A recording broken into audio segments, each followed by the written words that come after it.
আসসালামু আলাইকুম। Crown cement সকালের খবরে আমন্ত্রণ জানাচ্ছি আমি আতকিয়া আদিবা চৌধুরী।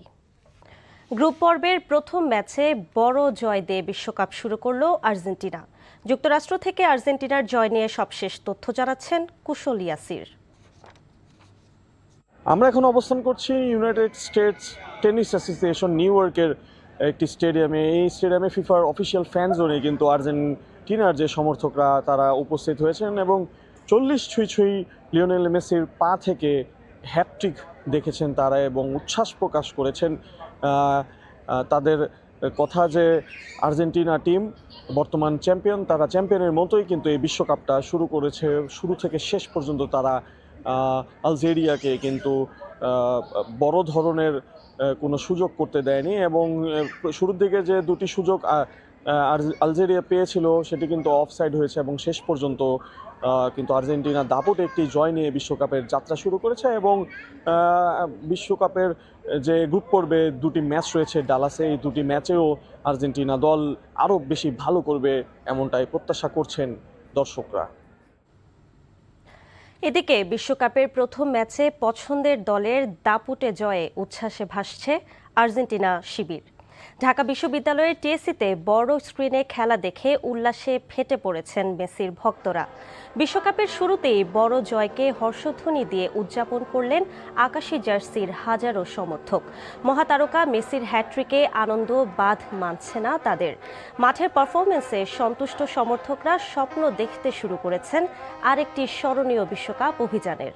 বিশ্বকাপ এবার আমরা নিব ইনশাল্লাহ, মেসির হাতেই আমরা বিশ্বকাপ দেখতে চাই। এবার প্রথম ইতিহাসের বিশ্বকাপে কেউ তিনটে গোল দিল, সে আমাদের মেসি। আমার অনেক ভালো লাগতেছে একসাথে সবাই খেলা দেখে মনে হইতেছে ফাইনালে যে কাপ নিয়ে নিবে। দীর্ঘ 21 বছর পর মৌলভীবাজার সফরে যাচ্ছেন প্রধানমন্ত্রী তারেক রহমান। ফ্যামিলি কার্ড বিতরণের দুটি কর্মসূচিতে যোগ দিতে সকাল 9:30টায় হযরত শাহজালাল আন্তর্জাতিক বিমানবন্দর থেকে সিলেটের উদ্দেশ্যে রওনা হয়েছেন প্রধানমন্ত্রী।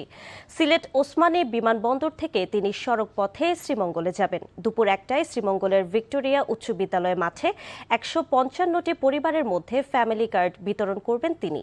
পরে প্রধানমন্ত্রী মৌলভীবাজার সরকারি উচ্চ বিদ্যালয় মাঠে দ্বিতীয় অনুষ্ঠানে অংশ নেবেন। সেখানে রাজনগর উপজেলার টেংরা ইউনিয়নের 152টি পরিবারের মধ্যে ফ্যামিলি কার্ড বিতরণ করা হবে।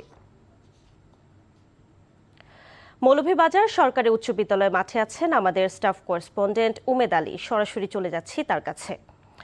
উমেদ, প্রধানমন্ত্রী তো আজ মৌলভীবাজারে যাচ্ছেন, সেখানকার প্রস্তুতি কেমন দেখছেন?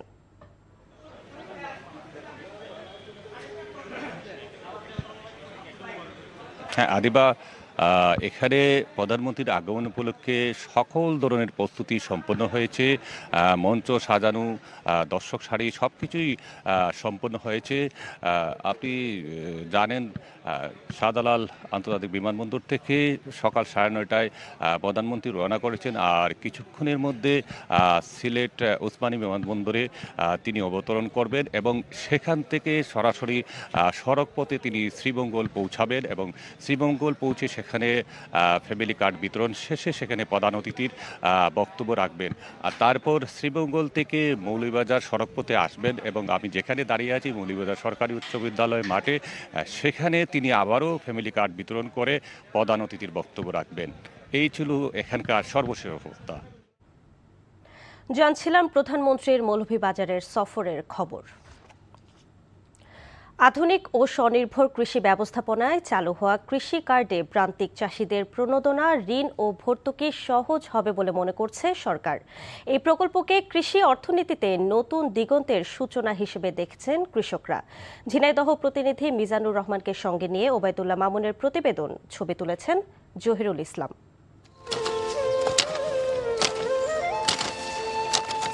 ভোরের আকাশ যখন রক্তিম আভায় লাল হয়ে ওঠে, ঝিনাইদহের কালীগঞ্জের কৃষক আব্দুর রাজ্জাকের দিন শুরু হয় ঠিক তখনই।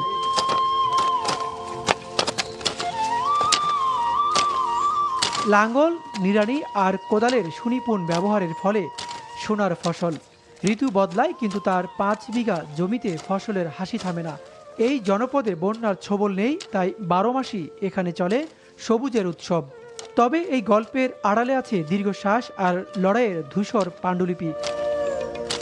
আব্দুর রাজ্জাকদের চোখে জল আসে তখন যখন বাজার বীজ আর কীটনাশকের চড়া দামের ফলে টান লাগে ফসলের বাজেটে।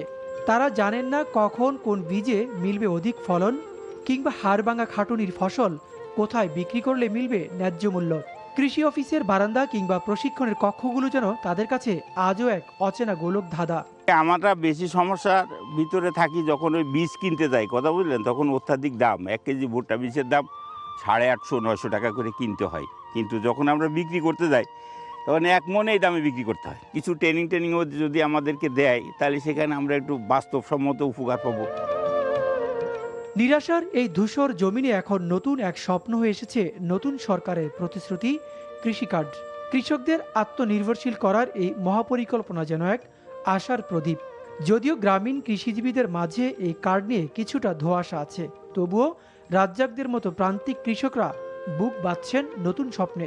আমাদের হাতে এখনো পৌঁছয়নি, যেটা আমাদের এখানে এখনো বন্টন হয়নি যে কতগুলো কৃষক পাবে বা কতজন পাবে। কৃষকদেরকে সার, বীজ, সেচের জন্য সুব্যবস্থা করে দেব, তাহলে আমরা কৃষকরা অবশ্যই উপকৃত হব। ঝিনাইদহ একটি কৃষি নির্ভর এলাকা। এলাকার কৃষকদের সবচেয়ে বেশি সমস্যা হচ্ছে সময় মতো বীজ সংগ্রহ করা এবং কীটনাশক পাওয়া। এই সংকটের সমাধান করতে সরকার আগামী 5 বছরের মধ্যে 2,75,00,000 কৃষককে কৃষি কার্ডের আওতায় আনতে যাচ্ছে। মাঠে এখন নতুন ফসলের ঘ্রাণ। উপজেলা কৃষি কর্মকর্তারাও দেখছেন সম্ভাবনার আলো। তারা মনে করেন কৃষকরা সরাসরি রাষ্ট্রীয় দিক নির্দেশনা পেলে ঝিনাইদহের এই মাটি কেবল ফসল নয়, ফলাবে সমৃদ্ধির নতুন সোপান। এখানে প্রত্যেক কার্ডে 2500 টাকা করে আপনার খরিফ 1 এবং খরিফ 2 যে মৌসুম, এই মৌসুমে তাদের সহায়তা এবং কৃষক পস মেশিনে এই কার্ড পাঞ্চ করে এই টাকাটা তারা নিতে পারবেন। প্রকৃত কৃষক যেন সরকারের যে সুবিধা এটা পেতে পারে, এই জন্য এই কৃষক কার্ডের ব্যবস্থা করা। এর ফলে কৃষকরা পাবেন ন্যায্যমূল্যে কৃষি উপকরণ, সরকারি ভর্তুকি, কৃষি বিষয়ক প্রশিক্ষণ, কৃষি পণ্য বিক্রয়ের সুবিধা, কৃষি বীমা, সহজ শর্তে ঋণ, সরকারি প্রণোদনা, ন্যায্যমূল্যে সেচ সুবিধা, সরকারি গুদামে সরাসরি ফসল বিক্রির সুযোগ। সাধারণ কৃষকদের প্রত্যাশা কাঙ্ক্ষিত এই কার্ড যেন হয়ে ওঠে কোটি কৃষকের অর্থনৈতিক অবস্থা বদলের চাবিকাঠি। Obaidullah Mamun, NTV news, Jhenaidah. জামালপুর সীমান্ত দিয়ে গত কয়েকদিন ধরে পুশিনের চেষ্টা চালাচ্ছে বিএসএফ। এ বিষয়ে জানাতে জামালপুর থেকে সরাসরি যুক্ত হচ্ছেন আমাদের স্থানীয় প্রতিনিধি আসমাউল আসিফ। আসিফ, সীমান্তে আজ কি অবস্থা আর বিজিবি কি বলছে? আদিবা জামালপুরের দেওয়ানগঞ্জ এবং বকশীগঞ্জ উপজেলা দিয়েই মূলত ভারতীয় যে সীমান্ত, এই সীমান্ত দিয়েই কিন্তু বিএসএফ বাংলাদেশে পুশিনের চেষ্টা তারা চালাচ্ছে। গত 1 সপ্তাহে অন্তত 4টি পুশিনের চেষ্টা চালায় বিএসএফ, কিন্তু স্থানীয়দের সহায়তা নিয়ে বিজিবি এসব পুশিন তারা প্রতিহত করেছে। এদিকে গত সোমবার রাতে দেওয়ানগঞ্জ উপজেলার ঝাওডাঙ্গা বিওপির 1078 নম্বর পিলারের কাছ দিয়ে সীমান্তরক্ষী বাহিনী বিএসএফ একজনকে বাংলাদেশে পুশিন করে। তো ওই 35 বছর বয়সী ওই ব্যক্তি বাংলাদেশ সীমানায় প্রবেশ করার সাথে সাথে স্থানীয়রা এবং বিজিবি তাকে জিজ্ঞাসাবাদ করে, কিন্তু সে নিজেকে বাংলাদেশের নাগরিক বললেও বাংলাদেশের কোথায় তার ঠিকানা বা তার পরিচয় কি সে সঠিক তথ্য দিতে পারেনি। এর প্রেক্ষিতে বিজিবি আবারও তাকে ভারতের দিকে ঠেলে দেয়, কিন্তু ভারতে সে প্রবেশ করতে না পেরে আন্তর্জাতিক শূন্যরেখায় বর্তমানে সে অবস্থান করছে। গত 36 ঘন্টা পেরিয়ে গেলেও কিন্তু ওই ব্যক্তিটি এখনো শূন্যরেখায় অবস্থান করছেন এবং কোনো দেশই তাকে গ্রহণ করেনি। বাংলাদেশ জামালপুরের যে 35 বিজিবির অধিনায়ক রয়েছেন তিনি জানিয়েছেন যে সম্প্রতি পুশিনের যে ঘটনা ঘটছে তা প্রতিহত করার জন্য স্থানীয়দের সহায়তা নিয়ে বিজিবি মোকাবেলা করছে এবং গোয়েন্দা তৎপরতা বৃদ্ধি করা হয়েছে। আদিবা, এই ছিল জামালপুর থেকে পুশিনের খবরাখবর। জানছিলাম সীমান্তের খবর। চট্টগ্রামের বাকলিয়ায় 4 বছরের শিশুকে ধর্ষণ মামলার রায় ঘোষণা করা হবে আজ সকালে। চট্টগ্রাম মহানগর শিশু সহিংসতা দমন ট্রাইব্যুনালের বিচারক সৈয়দা হাফসা ঝুমা রায় ঘোষণা করবেন। রায়কে কেন্দ্র করে নিরাপত্তা ব্যবস্থা জোরদার করা হয়েছে। ট্রাইব্যুনালের পিপি মাহমুদ উল আলম চৌধুরী মারুফ জানান, 9 জুন একমাত্র আসামি মনির হোসেনের বিরুদ্ধে অভিযোগ গঠনের মাধ্যমে বিচার কাজ শুরু হয়। 22 জনের মধ্যে 18 জন সাক্ষীর সাক্ষ্য গ্রহণ করা হয়েছে। গত 21 মে বাকুলিয়ায় 4 বছরের শিশুকে ধর্ষণের ঘটনা ঘটে। ওই দিন বিকেলে অভিযুক্ত মনির হোসেনকে আটক করে পুলিশ। পরদিন শিশুটির বাবা বাদী হয়ে মনির হোসেনকে আসামি করে বাকুলিয়া থানায় মামলা দায়ের করেন। সকালের খবর এইটুকুই। এই খবরের ভিডিও সহ আপডেট জানতে ভিজিট করুন এনটিভি অনলাইন www.ntvbt.com।